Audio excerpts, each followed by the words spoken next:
je vais inviter à me rejoindre sur scène Marion Hatt, General Manager de Uber Direct, pour nous parler livraison, stratégie omnicommerce et expérience client.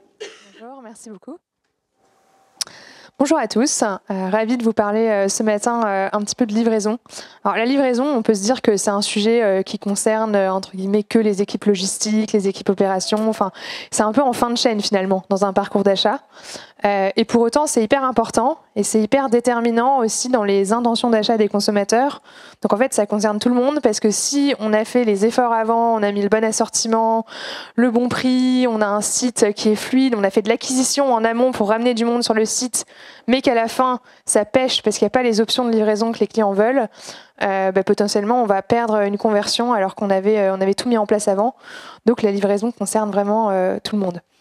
Alors je vais très rapidement juste vous dire ce que fait Uber Direct en 2 secondes, parce que je pense que vous connaissez tous Uber.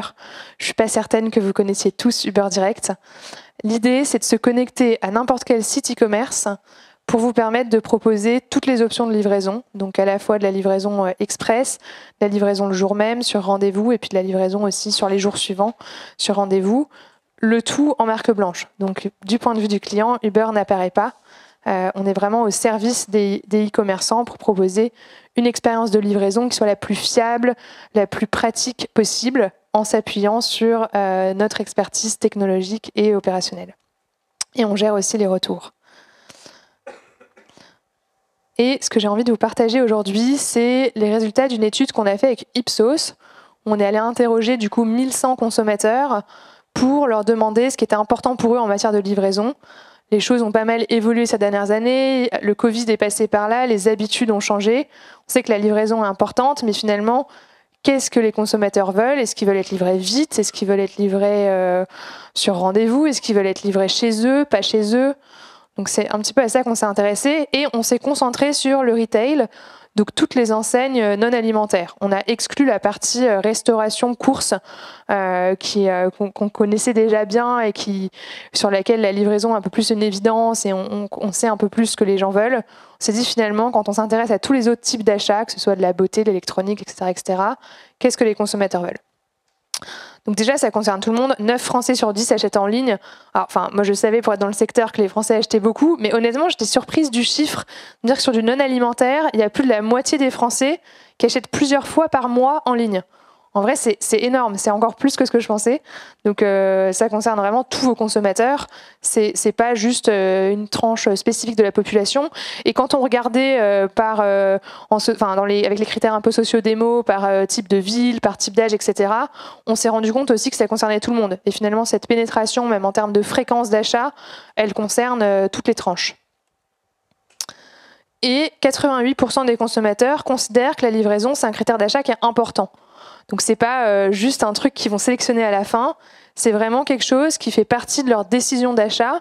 Et donc quand ils vont choisir leur enseigne, quand ils vont choisir le site, ils vont regarder les options de livraison. Potentiellement, ils vont même commencer par ça.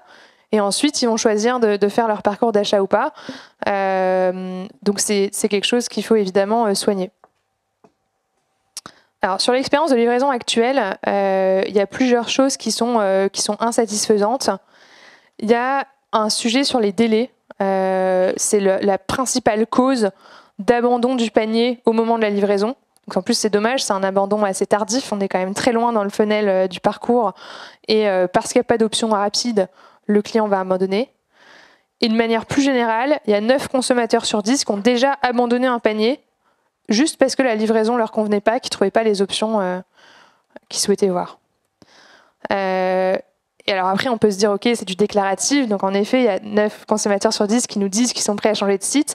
Mais il y en a 7 sur 10 qui nous disent qu'ils l'ont déjà fait. Donc c'est énorme. 70% de vos potentiels clients qui ont déjà changé de site parce qu'il n'y avait pas d'option de livraison qui leur convenait à la fin. Il y a aussi un certain nombre de problèmes au moment de la livraison. Donc ça, je pense qu'on a tous une expérience personnelle d'un colis. On a reçu un avis de passage alors qu'en fait on était là. Le colis était prévu pour une livraison mardi matin. On avait prévu d'être en télétravail. C'est bien pratique le télétravail pour ça. Mais le colis n'est pas arrivé. Il est revenu le lendemain. Moi j'en ai plein des expériences. J'ai même une expérience récente où finalement j'ai jamais reçu mon colis. parce qu'on a fini par m'annoncer qu'il avait été renvoyé à l'expéditeur. Ce qui était quand même hyper décevant, puisque j'étais là à chaque fois. Et en plus, ça coûte cher pour les entreprises. Donc, au-delà de l'insatisfaction client, ça vous coûte assez cher d'avoir des représentations une première fois, une deuxième fois, une troisième fois, d'avoir potentiellement un colis qui revient en entrepôt sans avoir jamais vu son client. C'est un peu dommage. Et puis, bon, il y a d'autres soucis, voilà, des créneaux qui ne sont pas respectés, des colis perdus, j'en passe. Et ça, évidemment, je vous apprends rien, ça génère du mécontentement, et donc ça a pas mal de conséquences. On va vous demander un remboursement. Potentiellement, le client ne reviendra pas sur le site. Il laissera un mauvais commentaire sur les réseaux sociaux, ou la fois suivante, il choisira un autre mode de livraison. Donc ça a évidemment aussi un impact sur la rétention. Donc déjà, ça peut empêcher la conversion. Si on a gagné la conversion, potentiellement, ça empêche d'avoir du repeat avec ce client-là.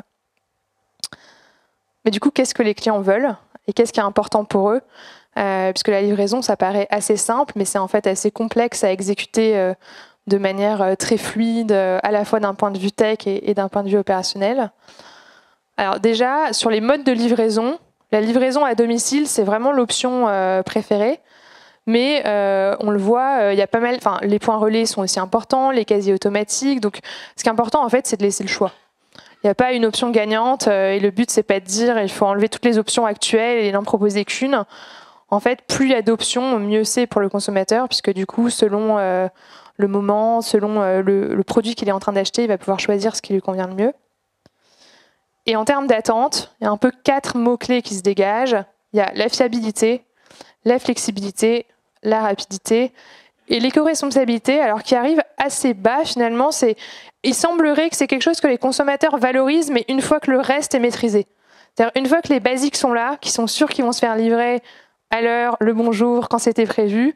En plus de ça, ils vont aussi valoriser évidemment d'avoir une livraison green, que ce soit en vélo, avec des véhicules électriques, avec des trajets aussi plus courts. Donc potentiellement, ce qu'il y a derrière éco-responsabilité, c'est aussi d'avoir un stock qui est au plus proche des consommateurs, de ne pas forcément faire venir le produit de très loin, mais peut-être de le faire venir d'un magasin qui est pas loin de chez eux. Et 2 critères principaux, c'est vraiment la fiabilité et le fait de pouvoir suivre aussi la livraison en temps réel. Parce que ça, c'est un autre point. Dans la notion de retard, il y a en fait beaucoup de perceptions. C'est-à-dire que parfois, les clients pensent ne pas être livrés au bon moment parce qu'ils ne sont pas informés. Et donc, ils vont avoir tendance à contacter le service client, même sur de l'express, on le voit, avant même la fin du créneau. C'est-à-dire, on leur a promis une livraison dans l'heure. S'ils n'ont pas de nouvelles au bout de 45-50 minutes, ils vont appeler le service client et ils vont dire c'est en retard.